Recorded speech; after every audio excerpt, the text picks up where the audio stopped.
जय हिंद साथियों, स्वागत है आप सभी का आपके अपने चैनल में। फ्रेंड्स, हम बात कर रहे थे आरपीएफ कांस्टेबल एसआई एग्ज़ाम 2024 के बारे में। जैसा कि फ्रेंड्स आप सभी को लगातार जो हमारा प्रैक्टिस सेट है वो मिल रहा होगा, और आज हम बात करेंगे 63 प्रैक्टिस सेट की, जो टॉपिक वाइज होने वाला है। और इसमें हम टॉपिक कवर करेंगे दिल्ली सल्तनत से संबंधित हम 190+ कवर करेंगे। और इससे पहले भी जो दिल्ली सल्तनत की क्लास हुई थी वो भी आपने अटेंड की होगी। तो बिल्कुल बिना किसी देरी के आज की क्लास को हम शुरू करेंगे। फ्रेंड्स, आप भी अगर किसी भी एग्ज़ाम की तैयारी कर रहे हैं जहां पर जीके जीएस का पार्ट आ रहा है, तो बिल्कुल उस एग्ज़ाम के लिए आप सभी इन क्लासों को लगातार अटेंड करने के लिए चैनल को सब्सक्राइब करके इस तरह के तीर के एरो में दबा के ऑल के नोटिफिकेशन को ऑन कर लें, ताकि आने वाली जो भी क्लासें हैं उसका नोटिफिकेशन आप सभी फ्रेंड्स को कंटिन्यू मिलता रहे। तो चलिए बिना किसी देरी के हम फर्स्ट पर्सन से शुरू करते हैं। उससे पहले आपको बता दें, जैसा कि आरपीएफ का एग्ज़ाम हुआ था 2019 में, मार्च में एग्ज़ाम हुआ था, तो उसमें जितनी भी शिफ्टें थी उनमें जो प्रश्न पूछे गए थे जिन टॉपिकों से, वो पहले हमने यहाँ पर कवर करवा रखे हैं। तो इन टॉपिकों से इतने प्रश्न हमने अब तक कंप्लीट कर लिए हैं। आप इन्हें देखना चाहते हैं तो प्ले लिस्ट में जाकर देख सकते हैं। तो चलिए फर्स्ट पर्सन से हम बात करें। फर्स्ट पर्सन है कि वह रोमन सम्राट अगस्टस की बाती सावधान था कि वह दूसरों की तरह शक्तिशाली न लगे और वह दूसरों के स्तर से अधिक न लगे। यह संदर्भ किसका है? तो फ्रेंड्स, ये जो संदर्भ है वह किसका है? बिल्कुल आपका राइट आंसर रहेगा बहलोद लोदी, सी ऑप्शन करेक्ट आंसर रहेगा। नेक्स्ट पर्सन है अलबेरूनी किसके शासनकाल में इतिहासकार था? अलबेरूनी किसके शासनकाल में इतिहासकार था? फ्रेंड्स, आप सभी का राइट आंसर क्या आएगा जल्दी से कमेंट करके हमें ज़रूर बताएं। बिल्कुल आप सभी साथियों का राइट आंसर रहेगा मोहम्मद गजनवी, ए ऑप्शन आपका करेक्ट आंसर हो जाएगा। नेक्स्ट पर्सन है सूची फर्स्ट को सूची सेकंड के साथ सम्मिलित करना है। तो फ्रेंड्स, यहाँ पर हम सूची फर्स्ट को सूची सेकंड के साथ सम्मिलित करेंगे। निजामुद्दीन औलिया की अगर हम बात करें तो यह एक सूफी संत हैं। यहाँ पर मलिक काफूर की अगर हम बात करें तो इसे हम हजार दिनारी भी कह सकते हैं। अलाउद्दीन खिलजी की अगर हम बात करें तो अलाउद्दीन खिलजी यहाँ पर मतलब निमंत्रित दाम व राशन की शुरुआत इसी ने की थी, अलाउद्दीन खिलजी ने। और फिरोज यानी जलालुद्दीन फिरोज खिलजी जो हैं, इन्होंने दास राजवंश से संबंधित हैं। तो ये यहाँ पर आपका जो राइट आंसर रहेगा वो ए ऑप्शन रहेगा। नेक्स्ट पर्सन की बात करें, निम्नलिखित में से कौन सा शासक या फिर दास गुलाम राजवंश से संबंधित है? तो कौन सा शासक या फिर दास जो है गुलाम राजवंश से संबंधित है? राइट आंसर रहेगा फ्रेंड्स आप सभी का Iltutmish, A option correct answer रहेगा। नेक्स्ट बात करें, दक्षिण अफ्रीकी यात्री इब्न बतूता किसके शासनकाल में भारत आया था? दक्षिण अफ्रीकी यात्री इब्न बतूता किसके शासनकाल में भारत आया था? बिल्कुल राइट आंसर रहेगा आप सभी का मोहम्मद बिन तुगलक, राइट आंसर हो जाएगा सी ऑप्शन। नेक्स्ट पर्सन है कि मोहम्मद गजनवी ने भारत पर कितनी बार आक्रमण किया? मोहम्मद गजनवी ने भारत पर आक्रमण किया था 17 बार, सी ऑप्शन करेक्ट आंसर रहेगा। नेक्स्ट है कि किसने अपने आप को खलीफा घोषित किया? किसने अपने आप को खलीफा घोषित किया था? फ्रेंड्स, आपका राइट आंसर हो जाएगा Mubarak Shah Khilji, D option correct answer रहेगा। और आपको किसी भी पर्सन में कन्फ्यूजन लगे तो आप सभी हमें कमेंट करके ज़रूर बताएं। नेक्स्ट पर्सन की बात करेंगे। नेक्स्ट पर्सन है कि लोधी वंश का संस्थापक कौन था? लोधी वंश का संस्थापक कौन था?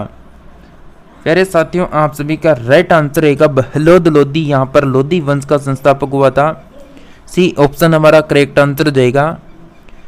नेक्स्ट बात करें, भारतीय इतिहास में बाजार नियमों या फिर मूल्य नियंत्रण पद्धति की शुरुआत किसने की थी?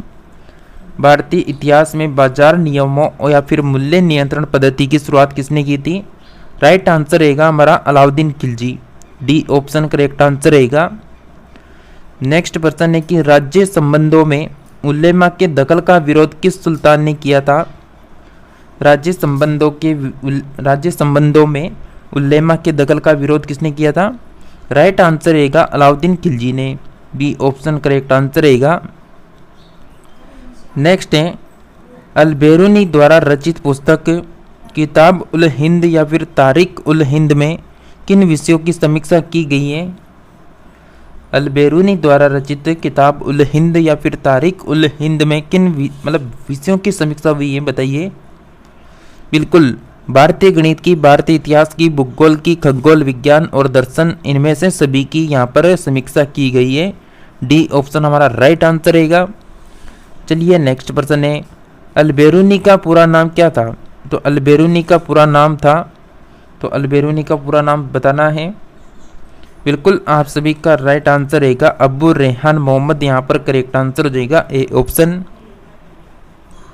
नेक्स्ट प्रश्न है अल-बेरूनी के अनुसार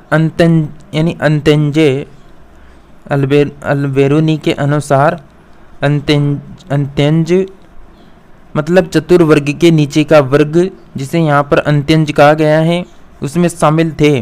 तो उसमें कौन कौन शामिल थे? बिल्कुल, आप सभी का राइट आंसर रहेगा धोबी शामिल, मोची शामिल, जादूगर, डालिया, डाल बनाने वाले, नाविक, मचुआ, व्याध, जुवाहला, यानी आपका ऑप्शन सही रहेगा सी ऑप्शन। तो आप बिल्कुल सी ऑप्शन को ध्यान रखें। नेक्स्ट प्रश्न है 11वीं सदी के भारत का दर्पण, 11वीं सदी के भारत का दर्पण किसे कहा जाता है? फ्रेंड्स, आप सभी का राइट आंसर रहेगा किताब उल हिंद को कहते हैं, ए ऑप्शन करेक्ट आंसर होगा। नेक्स्ट है कि वे हिंद का युद्ध 1008 से लेकर 9 निम्नलिखित में से किनके बीच लड़ा गया था? वे हिंद का जो युद्ध है फ्रेंड्स वह लड़ा गया था मोहम्मद गजनवी और आनंद पाल के बीच में, ये ऑप्शन करेक्ट आंसर रहेगा। नेक्स्ट प्रश्न है कि दिल्ली सल्तनत का वह प्रथम सुल्तान कौन था जिसने स्थायी सेना रखी थी? तो दिल्ली सल्तनत का वह प्रथम सुल्तान होगा अलाउद्दीन खिलजी, जिसने यहाँ पर स्थायी सेना रखी थी, सी ऑप्शन करेक्ट आंसर रहेगा। नेक्स्ट प्रश्न है सुल्तान अलाउद्दीन खिलजी बाबत संबंध में निम्नलिखित कथनों पर विचार करें। फर्स्ट कथन है अलाउद्दीन खिलजी ने अनाज दाम नियत किए। सेकंड कथन है अलाउद्दीन खिलजी पहला सुल्तान था जिसने सैनिकों को नगद वेतन दिया। तीसरा कथन है अलाउद्दीन खिलजी के शासनकाल में किसानों द्वारा दिए गए भू राजस्व का अंश फसल के आधे तक बढ़ा दिया गया था। इनमें से कौन सा कथन यहाँ पर सही है? तो कौन सा कथन यहाँ पर सही दे रखा है फ्रेंड्स? बिल्कुल, आप सभी का राइट आंसर रहेगा यहाँ पर सभी यहाँ पर क्या दे रखे हैं? बिल्कुल सभी सही दे रखे हैं, डी ऑप्शन करेक्ट आंसर हो जाएगा। नेक्स्ट प्रश्न है दिल्ली के निम्नलिखित सुल्तानों में से किसने तैमूरी शासक मिर्जा शाहरुख के अधिराज्य में आना स्वीकार किया? तो दिल्ली के निम्नलिखित सुल्तानों में से किसने तैमूरी शासक मिर्जा शाहरुख के अधिराज्य में आना स्वीकार किया? राइट आंसर हो जाएगा खिजर का Sayyid, C option correct answer रहेगा फ्रेंड्स आप सभी का। नेक्स्ट प्रश्न है कि निम्नलिखित में से कौन गुल रुखी यानी गुल रुखी के उपनाम से कविता लिखा करता था? तो गुल रुखी के नाम से कविता कौन लिखा करता था? बिल्कुल राइट आंसर रहेगा आप सभी का Sikandar Lodi, D option correct answer रहेगा। फ्रेंड्स, आप सभी ने अभी तक इस प्रैक्टिस सेट को अगर लाइक नहीं किया तो जल्दी से इस प्रैक्टिस सेट को लाइक करके चैनल को सब्सक्राइब कर लें और इस तरह के तीर के एरो में दबा के ऑल के नोटिफिकेशन को ऑन कर लें ताकि आने वाली सभी क्लासें आपको लगातार मिलती रहे।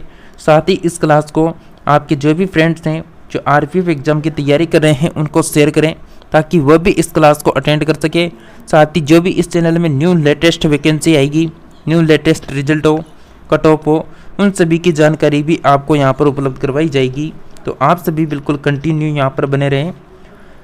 चलिए, इस प्रश्न की हमने बात की कि इसका आंसर क्या हो जाएगा, बिल्कुल यानी डी ऑप्शन करेक्ट आंसर रहेगा इस प्रश्न का आंसर। नेक्स्ट प्रश्न है कि निम्नलिखित में से कौन सा कथन जो है रजिया सुल्तान के संबंध में असत्य है? तो रजिया सुल्तान जो है भारत की प्रथम महिला शासिका है जिसके बारे में असत्य कथन यहाँ पर चेक करना है। तो चलिए बिना किसी देरी के हम चेक करते हैं। फर्स्ट कथन दे रखा है, इल्तुतमिश ने वंशानुगत राजतंत्र स्थापित करने की कोशिश की और पुत्रों की अयोग्यता के कारण रजिया को उत्तराधिकारी मनोनीत किया। सेकंड कथन है, 1236 ईस्वी में जनता के सक्रिय सहयोग से रजिया सुल्तान दिल्ली की सुल्तान बनी। तीसरा कथन है, उसने हबशी सरदार मलिक याकूत को नायक ममलिकित के पद पर नियुक्त किया। चौथा कथन है, रजिया ने सर्वप्रथम तुर्क सामंत वर्ग की शक्ति को सुदृढ़ प्रदान करने की कोशिश की और गैर तुर्की शासक वर्ग को शक्तिहीन बना दिया। तो यहाँ पर 4 ऑप्शन आपके सामने है फ्रेंड्स। तो इनमें से कौन सा ऑप्शन राइट रहेगा आपके अनुसार? असत्य कथन आपको चेक करना है, सत्य कथन नहीं करना, असत्य करना है। तो बिल्कुल आपका राइट आंसर रहेगा फ्रेंड्स यहाँ पर डी ऑप्शन। ये जो डी ऑप्शन दे रखा है वह बिल्कुल यहाँ पर असत्य कथन दे रखा है और जो ए बी सी दे रखे हैं वो बिल्कुल सत्य हैं। चलिए नेक्स्ट प्रश्न की हम बात करें। नेक्स्ट प्रश्न है कि निम्नलिखित में से कौन सा कथन बलबन के संबंध में असत्य है? तो बलबन के संबंध में असत्य कथन कौन सा है? बिल्कुल फ्रेंड्स आप सभी का राइट आंसर क्या रहेगा? बलबन के संबंध में असत्य कथन है यहाँ पर इनमें से कोई नहीं, डी ऑप्शन करेक्ट आंसर हो जाएगा। नेक्स्ट है, दिल्ली पर शासन करने वाले निम्न वंशों का सही क्रम क्या है? दिल्ली पर शासन करने वाले निम्न वंशों का सही क्रम क्या रहेगा? राइट आंसर हो जाएगा आप सभी का बी ऑप्शन। नेक्स्ट प्रश्न है, मोहम्मद गौरी के आक्रमणों का निम्न में से कौन सा परिणाम नहीं हुआ? मोहम्मद गौरी के आक्रमणों में से कौन सा मतलब यहाँ पर परिणाम नहीं हुआ? बिल्कुल पंजाब से लेकर बंगाल तक फिर से उत्तरी भारत एक केंद्रीय सत्ता के अधीन हो गया। ये ऑप्शन करेक्ट आंसर रहेगा। नेक्स्ट प्रश्न है कि तुर्कों द्वारा राजपूतों को पराजित करने के निम्नलिखित में से कौन कारण है? तो कौन कारण थे यहाँ पर? उनके समाज का पृथकवादी एवं अनुदार होना, असमानता पर आधारित जाति व्यवस्था, विज्ञान एवं प्रौद्योगिकी की अवनति, या फिर यहाँ पर भारतीयों की शांति एवं अहिंसा की नीति। तो निम्नलिखित यहाँ पर आपको कथन दे रखे हैं। तो तुर्कों द्वारा राजपूतों को पराजित करने में निम्नलिखित में से कौन सा कारण थे?